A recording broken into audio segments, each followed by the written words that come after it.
mga Kokote, it's me, Kuya Jet. Welcome sa Kuwader and Learning is the name of the game. Kung baka pa lang sa aking YouTube channel, pindutin mo lang subscribe, like, and share button para may updated ka sa aming videos.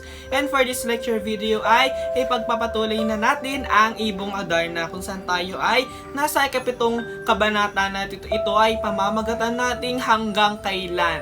Ayan, bago ang lahat, papapayawan lang natin ang mga kaganapan noong Kabanata 16 or yung muling pagtataksil kung saan si Don Pedro ay muling nagtaksil sa kanya. Ayan, kasi nga nung nasa taas na sila ni na Doña Juana, Doña Leonora, Don Diego, Don Pedro, tsaka si Don Juan, ay may naalala si Doña Leonora na naiwan niya ang kanyang singsing. Kaya binalikan nito ni Don Juan at nang siya ay pababa na sa balon ay pinutol ni Don Pedro ang lubid. Yan, dahil nga sinabi ni Doña Leonora na hindi niya gusto si Don Pedro at si Don Juan ang kanyang nais.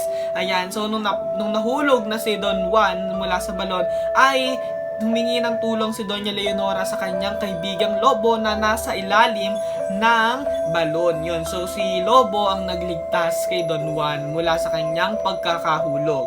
Dito sa Kabanata 17 ay pamamagatan natin nito hanggang kailan. Ipinahanap ni Don Fernando ang nawawala niyang bunso na si Don Juan. Nang makarating na ang mga tauhan natin or yung dalawang magkapatid na Don Pedro at Don Diego sa Kaharian ng Berbanya kasama ang dalawang prinsesang sina Doña Juana at Doña Leonora. Itinanong niya si Don Pedro at Don Diego kung ano ang nahanap nila at ang sabi ng dalawang magkapatid ay dalawang prinsesa lamang ang kanilang natagpuan at ito ay sina Doña Juana at Doña Leonora at hindi si Don Juan na ang talagang rason kung bakit sila naghahanap. Ayun. Lahat daw ay pinuntahan nila at wala naman silang nakita na Don Juan. Hiningi ni Don Pedro na kasalin siya kay Doña Leonora, ngunit ayaw ni Doña Leonora na ipakasal kay Don Pedro.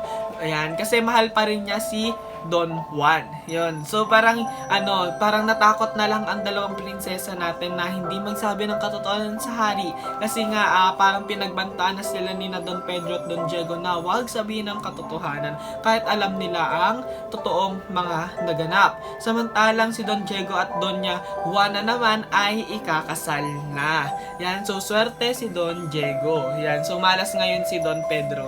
Dahil kahit anong gawin niyang pagtataksil ay meron pa rin itong nakaabang na kapalit na hindi kagandahan. Yun.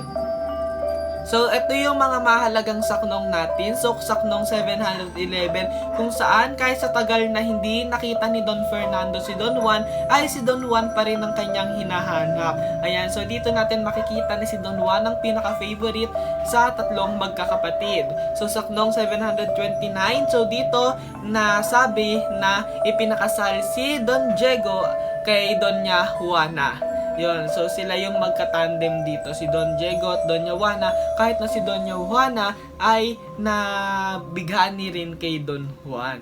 Ayan. So ano kayang mangyayari sa Kabanata 18? Ayan, so ito ay ating pagkaabangan.